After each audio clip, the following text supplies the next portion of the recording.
Muhammad Anas Zawawi adalah seorang ahli perniagaan yang disegani di Malaysia. Pada tahun 2012, beliau telah bernikah dengan Nasha Alisha yang merupakan anak kepada Datuk Seri Hishamuddin Tun Hussein.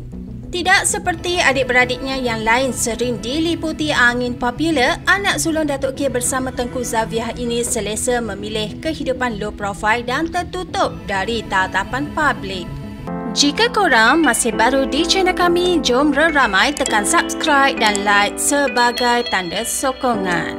Sebut sahaja nama Datuk Seri Hishamuddin Tun Hussein, pasti ramai yang mengenali figura politik terkenal tanah air ini. Nama beliau bukan lagi asing dalam arena politik negara, bahkan sepanjang hampir 30 tahun pembabitannya, Datuk Seri Hishamuddin pernah memegang pelbagai portfolio dalam barisan Menteri Kabinet Malaysia. Antaranya, beliau pernah menyandang jawatan sebagai Menteri Pertahanan, Menteri Dalam Negeri, Menteri Pelajaran, Menteri Belia dan Sukan dan Timbalan Menteri Perusahaan Utama pada tahun 1997. Beliau telah disebut-sebut sebagai kemungkinan pengganti kepada sepupunya Perdana Menteri Malaysia ke-6, Datuk Seri Najib Tun Razak.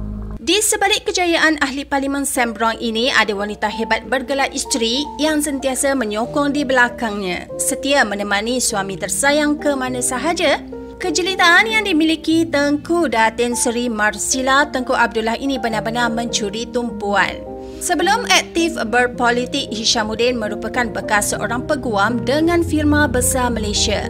Datuk Seri Hishamuddin merupakan anak kepada Perdana Menteri ketiga Tun Hussein Onn yang dilahirkan pada 5 Ogos 1961. Beliau telah mendirikan rumah tangga pada tahun 1986, iaitu 3 tahun sebelum beliau menceburkan diri dalam bidang politik.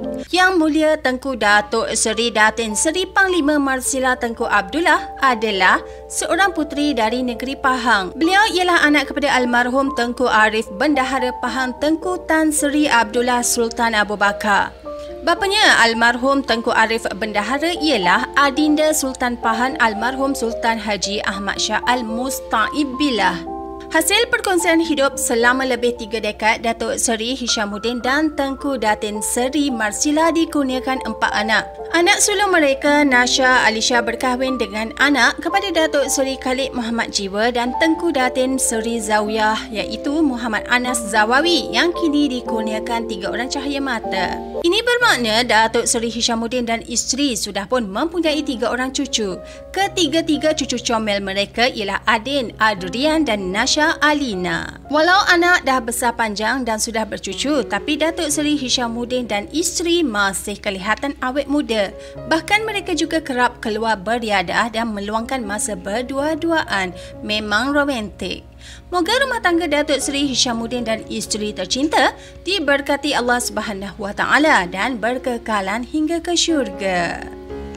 Dah habis? Tunggu dulu, korang pasti tak mahu ketinggalan atau terlepas menonton video-video sebelum ini. Menantu Empire Mofas yang menteng jelita dan dirindui lakonannya menghampiri 20,000 views. So, korang jangan lupa tonton dan tambahkan views ya.